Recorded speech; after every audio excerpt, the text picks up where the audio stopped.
सामने काल भैरव जी, यहाँ पे काल भैरव जी हैं जो अभी आपको दर्शन कराएंगे। गैस ये कौन सी कार है? आज वो भैया बता रहे थे कि आज खुल के दिखे हैं, यहाँ मुझे आके एक्चुअली अच्छा लग रहा है। वाह, हम लोग टहलते टहलते देखो कहाँ पे आ गए हैं। ओके, तो इससे पहले वाले व्लॉग में आपने देखा कि हम लोग बीरगंज से काठमांडू आ गए थे। काठमांडू उतरने के बाद मैंने सबसे पहले ये देखा कि मुझे कोई बजट हॉस्टल मिल जाए, और लकीली मुझे एक बजट हॉस्टल मिल भी गया, जो कि थामेल एरिया में जहाँ पे मैं इस वक्त हूँ वहाँ से सिर्फ 1-2 किलोमीटर दूर इसी सड़क में आगे है। और ये है वो हॉस्टल, इसका नाम है एंटीक हॉस्टल, और ये इस सड़क पे है। यहाँ पे आपको 1000 रुपये में 2 दिन का जगह, 1000 नेपाली यानी 500 रुपये एक में। ये दोनों भाई आपको यहीं मिलेंगे और दोनों का नेचर बहुत ज़्यादा सुपर्ब है, तो ज़रूर चेकआउट करना है यहाँ पे। ओके, तो ये है कॉमन एरिया। यहाँ पे आप अगर दारू सिगरेट पीते हैं तो आप यहाँ पे पी सकते हैं। आप जैसे एस्ट्रे रखी हुई है, ये बैल्कनी है ऊपर वाले फ्लोर की, ये ऊपर वाले फ्लोर की बैल्कनी है। दोनों फ्लोर पे आपको प्राइवेट रूम मिल जाएंगे और डॉर्मेटरीज मिल जाएंगी। ये मेरी वाली है, फर्स्ट फ्लोर पे है। ये हैं लॉकर्स, और बाय द वे ये टूथपेस्ट मेरी ही है। ये रहे सारे डॉर्मेट्रीज़, काफ़ी अच्छी है, और ये है मेरी डॉर्मेट्री।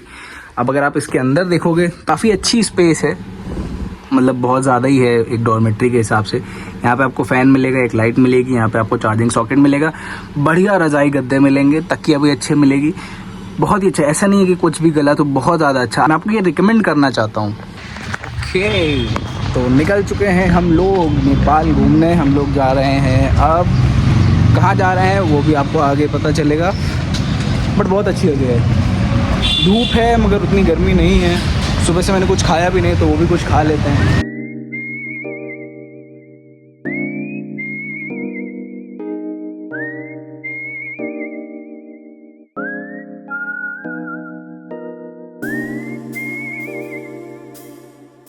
और हम लोग घूमते घूमते आ गए हैं फिर से दरबार स्क्वायर। मेरे सामने दरबार स्क्वायर है। अब यहाँ इसको अच्छे से एक्सप्लोर करते हैं। So we are going to explore this राजा का महल एंड दरबार स्क्वायर। ये मेरे से बार बार दोबारा निकलता है, बट एक्चुअली इसका नाम दरबार स्क्वायर है। और ये राजा का महल है, पहले सबसे पहले राजा यहीं रहता था। अब इसके अंदर विज़िट करने के लिए आपको लेनी पड़ेगी टिकट, जो कि अपने कंट्री के लिए है नेपाली में 500, और जो बाहर कंट्री से आते हैं उनके लिए है नेपाली के 1000। चलो टिकट लेते हैं और चलते हैं अंदर। Okay, so we get the ticket, 5 रुपये मिली है, और हम यहाँ से अंदर जाएंगे और एग्ज़िट पॉइंट हमारा म्यूज़ियम रहेगा। Okay, so this is ticket. इस साइड आपको पड़ेगा म्यूज़ियम, और ये है हमारी एंट्री। सो हमें एक बुकलेट दी गई है जिसमें सब कुछ लिखा है कि यहाँ पे क्या क्या हुआ करता था। बहुत ज़्यादा शांति है यहाँ पे, पहले राजा रहा करता था। आप लोग सोच सकते हो यहाँ पे टहलता घूमता होगा। वाह, ये एक मंदिर है। ओके, तो यहाँ पे राजा लोग अपनी बैठक लगाते थे। यहाँ पे राजा और उनके मंत्री संतरी सारे बैठते थे। और अब यहाँ से नीचे उतरते हैं, शायद नीचे भी कुछ देखने लायक है। और यहाँ से नीचे उतर के हमें सबसे पहले सामने दिखती है राजा की ढालें, और ये उनकी बंदूकें, और ये बंदूक जिसमें खुखरी लगी हुई है। यहाँ पे कुछ और बंदूकें हैं, यहाँ पे इनके वही भाले हैं जो मैंने आपको दिखाया, और यहाँ पे हिस्ट्री लिखी हुई है जिसे मुझे पढ़ने में कोई भी इंटरेस्ट नहीं है। ओके, तो आगे चलते हैं, और यहाँ पे हमें दिखता है इनका विजुअल रूम, जहाँ पे नेपाली में ही समझा रहे थे कि कैसी क्या हिस्ट्री है। यहाँ पे अगेन हिस्ट्री लिखी हुई है। और आगे चलते हैं तो हमें यहाँ पे एक पूरा रूम मिलता है जहाँ पे सिर्फ और सिर्फ हिस्ट्री ही लिखी हुई है। इनके राजा कैसे थे, यहाँ पे रायट कब हुए, यहाँ पे अंग्रेज कैसे आए, क्या बदलाव हुआ, कैसे यहाँ राजा का रूल खत्म हुआ, और यहाँ पे एक डेमोक्रेसी आई। सब कुछ यहाँ पे लिखा हुआ है, लेकिन मैंने पढ़ा कुछ नहीं। ओके, तो ये रास्ता जाता है म्यूजियम की ओर। इतना भाई म्यूज़ियम मुझे वर्थ नहीं लगा, पता नहीं क्यों, बट ठीक है, देख लेना चाहिए आके। अगर आप किसी नई कंट्री में जा रहे हो तो उसकी हिस्ट्री थोड़ी बहुत तो आपको पता होनी चाहिए। बट अगर आप ये वीडियो देख रहे हो तो मेरे हिसाब से आपको तो म्यूज़ियम और क्या कहते हैं इधर जाने की तो बिल्कुल भी ज़रूरत नहीं, क्योंकि आपने खुद देखा होगा कि यहाँ पे कुछ भी नहीं है। और जहाँ कुछ जा सकते हैं वहाँ पे तो इन लोगों ने बंदी कर रखा है। तो छोटी मोटी जगह घूमने के लिए आप एक बार म्यूज़ियम भी देख लेते कि वहाँ पे क्या है वो वर्थ इट है या फिर वो नहीं। यहाँ पे इतनी शांति क्यों है भाई, बहुत ज़्यादा शांति है। हवा चल रही है तो छोटी छोटी घंटियाँ हिल रही हैं, पता नहीं कहीं बस उनकी ही आवाज़ आ रही है। और ये भाई लोग यहाँ पे पोर्ट्रेट बना रहे हैं। बहुत ज़्यादा शांति है भाई यहाँ तो। ये कुछ तो पालकी टाइप का है और ये 1955 एडी का है, अगर आपको सही साट दिख रहा हो कैमरे में। और ये रानी के बच्चे का कुछ है। No entry. ये है नरसिंह भगवान समय जो है उस पोज में जब उन्होंने हिरण्यकश्यप का पेट फाड़ा था। और इनकी कहानी तो आप जानते ही होंगे। स्कल्पचर बहुत ज़्यादा प्यारा है। ये यहाँ के राजा और रानियों की कुछ तस्वीरें हैं। वहाँ पे उस दरवाजे के पीछे गार्ड खड़ा था और मैंने उससे पूछा कि भाई वहाँ पे क्या होता है, तो उसने कहा वहाँ पे राजा पहले बलि दिया करते थे, जानवरों की बलि दिया करते थे, तो किसी वजह से अब वहाँ पे जाना बना है। और अब हम लोग चलते हैं इससे ऊपर देखने। यार ज़्यादातर जगहों पे तो एंट्री ओनली स्टाफ और नो एंट्री है, तो क्या देखा मैंने कुछ तो नहीं देखा मैंने। This is for first floor. Narrow सीढ़ियाँ हैं यहाँ पे। मे बी सेकेंड फ्लोर पे आ गए हम लोग।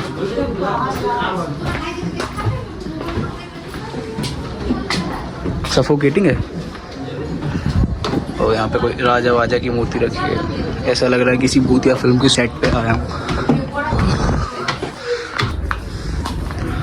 अरे ऐसे घर पे कैसे रहते होंगे ये। वैसे हम लोग 3rd फ्लोर पे हैं। अब 4th फ्लोर पे जाने की प्लानिंग है। उससे पहले इधर देखते हैं यहाँ पे क्या है। ओके, तो यहाँ पे एक बैल्कनी है और यहाँ पे भी नीचे हम लोग थे थोड़ी देर पहले।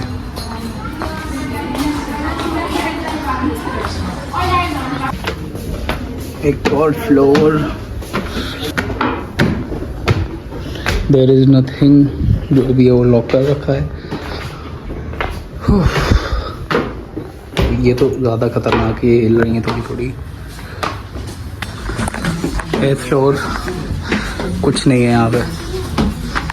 एक बंद कमरा है, मेरे बाथरूम से भी छोटा। मैं जो कह रहा था ना उस टाइम भी यहाँ पे घंटियों की आवाज़ आ रही थी, वो घंटियाँ ये हैं। बहुत ज़्यादा पीसफुल आवाज़ है। और यहाँ पे वैसे ऐसे जालियाँ लगी, हम लोग कुछ देख नहीं सकते हैं, लेकिन हम लोग कुछ देखने की कोशिश करेंगे। ओके, तो ऐसा व्यू आता है यहाँ से। Wow, pretty nice. यहाँ तो हम लोग थे, सामने माउंटेन रेंजेस। तो हम लोग 9th फ्लोर पे आ गए हैं और बस यहाँ पे ऐसा ही है सिस्टम। और मुझे एक्चुअली नहीं पता ये क्या है, क्या ये घर है या ये बैल्कनी है। अब चलते हैं नीचे। 9 फ्लोर चढ़ के आए तो सोचा था शायद कुछ अच्छा देखने को मिले, लेकिन नहीं। चलो ठीक है, अब क्या कर सकते हैं। ओके, ये व्यू देख सकते हो, सामने पहाड़ों पे बादल हैं और नीचे दुकान लगी है। गेस ये कौन सी कार है? ये है लैंड रोवर। देख सकते हो ये कैसी दिखती है। और ये 1962 की लैंड रोवर है।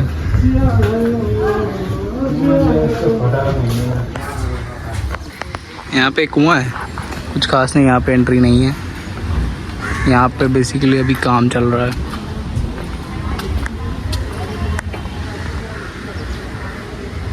ओके, तो इस संग्रहालय में जहाँ मैं बस उससे थोड़ा आगे चला, यहाँ पे कुछ म्यूज़ियम जैसी वाइब थी। यहाँ पे मतलब ज़्यादा ओरिजिनल तो कुछ नहीं था, बस सिक्के वगैरह थे और जो पॉट्स थे वो थे, पेंटिंग्स थी।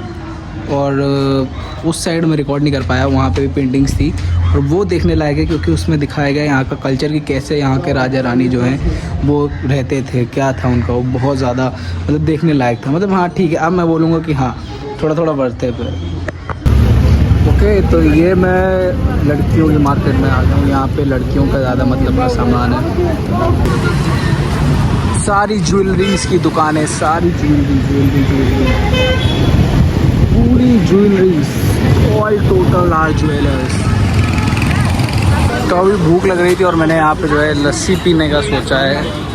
60 रुपये नेपाली का जो है छोटा ग्लास और 110 नेपाली का बड़ा ग्लास।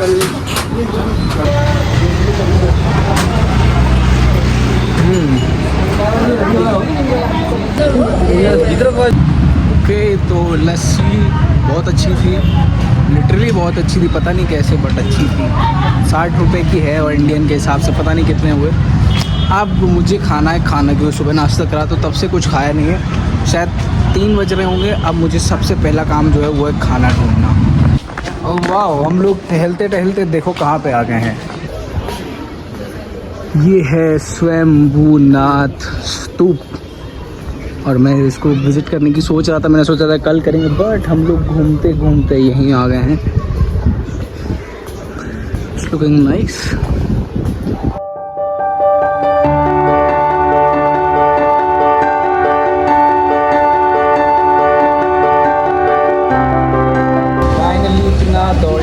घूमने के बाद पता नहीं मैं कहाँ जा रहा हूँ, मुझे कुछ नहीं पता। फाइनली एक रेस्टोरेंट मिला है और यहाँ पे अभी मैंने दाल राइस सेट मंगाया है, क्योंकि यहाँ पे ज़्यादा ऑप्शन नहीं है और एक्चुअली मिल गया। मैं सुबह से भूखा हूँ, नाश्ता करा था और अभी लस्सी पी थी, तो अब मैंने मंगा लिया खाना। अब मैं उसे खाता हूँ, उसके बाद एनर्जी आएगी, देखते हैं आगे क्या करना है।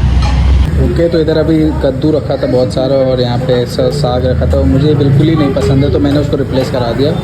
अब मैं इतना जोर से खाता हूँ, थोड़ी सी दाल और ले लूँगा। और यहाँ का खाना थाली बहुत अच्छी लगती है मुझे।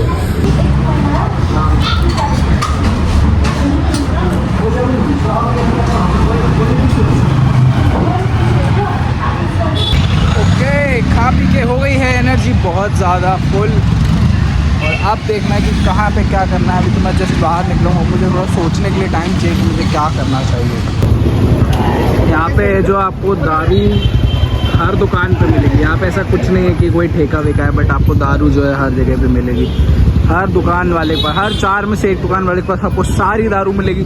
जहाँ आप खाना खाएंगे वहाँ आपको सारी दारू मिलेगी। यहाँ पे दारू का कुछ नहीं। और यहाँ पे दारू थोड़ी ज़्यादा महंगी है, लाइक अपने यहाँ से 50 रुपये या 100 रुपये ज़्यादा महंगी दारू है यहाँ पे। ओके, तो खाना पीना खाने के बाद मैं वापस से आ गया था दरबार स्क्वायर में और यहाँ पे है एक मंदिर जो मुझे शिव जी का दिख रहा है। अगर तुम लोग लकी हुए तो तुम्हें ये मंदिर जरूर देखने को मिलेगा। और सामने भी वो एक मंदिर है और वहाँ पे वो जो 2 शख्स बैठे हैं व्हाइट कलर की टी शर्ट पहन के, वो लोग वहाँ पे स्मोकिंग कर रहे थे। प्योर जाहिलियत मुझे यहाँ पे दिखी। खैर, ये जो बच्चे हैं यहाँ पे, ऐसे बहुत सारे बच्चे घूमा करते हैं, आपको पानी बेचेंगे, आपको चाय बेचेंगे, तो कंसिडर करना कि आप इनसे भी कुछ ना कुछ खरीद लो, क्योंकि इससे इनका भला होता है। और ये वही शिव जी हैं जिनकी मैं बात कर रहा था, यानी तुम लोग मुझसे ज्यादा लकी हो जो तुमने शिव जी के दर्शन करे। और तो राजा जी के महल के सामने लगती है शाम को बाजार, जहाँ पे आपको बहुत सारे ऐसे आइटम मिलेंगे जो कि देखने में बहुत अच्छे लगते हैं, यहाँ के हेरिटेज लगते हैं, बट ये बहुत ज़्यादा महंगे होते हैं क्योंकि ये बहुत ही हद तक दूसरी कंट्री जैसे चाइना और थाईलैंड से इम्पोर्ट होते हैं। तो चलो मैं आपको शाम की बाज़ार भी दिखा देता हूँ।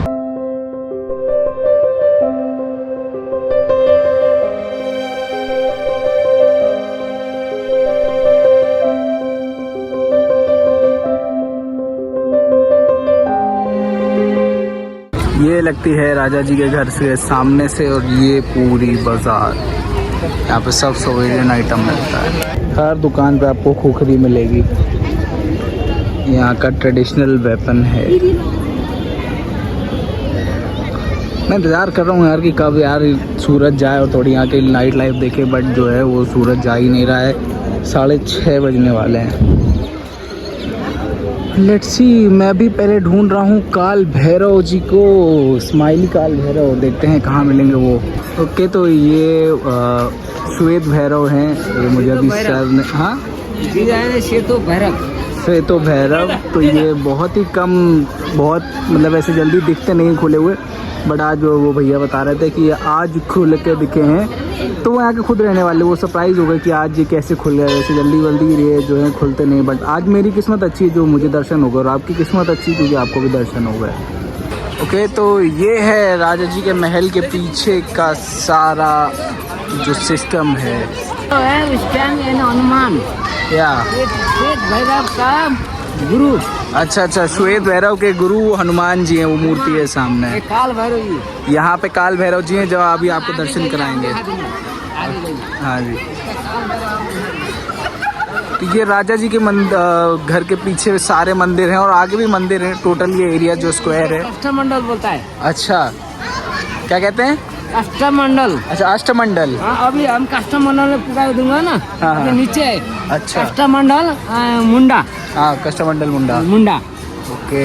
ये काल भैरव देखिए, काल भैरव। ये काल भैरव, मैं इनकी आप दर्शन लोग- करना चाह रहा था। वैसे मैंने सुबह देखा, मैं वीडियो नहीं बना पाया था। काल भैरव भी है। अभी मैं ढूंढूंगा। जय हो काल भैरव, जय हो काल भैरव। काल भैरव। हंसते हुए हैं ये, बहुत ही मतलब शायद कहीं ना मिले आपको हंसते हुए देखते हुए, बट यहाँ पे ये हंसते हुए हैं काल भैरव हमारे। और ये देख सकते हैं, ये क्या है? ये शेर। शेर हैं ये। शेर डबल इंटीरियर शेर। ये शेर है। जय हो बाबा भैरव। ये तो मैंने यहाँ पे छोटा सा दान दे के ये आशीर्वाद ले लिया काल भैरव को, जो कि ज़रूरी है। आप दान ना भी दो तो भी चलेगा। वैसे मेरे पास चेंज नहीं थे तो मैंने इंडियन रुपीज़ दिए और वो भी चल गए, बट बहुत ज़्यादा सुंदर लग रहे हैं काल भैरव भाई।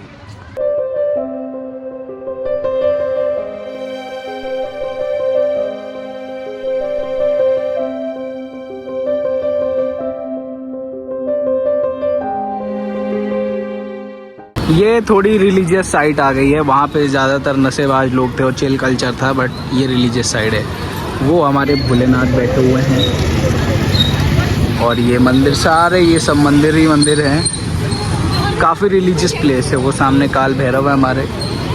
यहाँ मुझे आके एक्चुअली अच्छा लग रहा है। ये श्री श्री महायोगी गोरखानाथ जी का यह है, जहाँ पे सारे योगीज बैठे रहते हैं। अभी भी बैठे हुए हैं, अपनी पूजा साधना करते रहते हैं।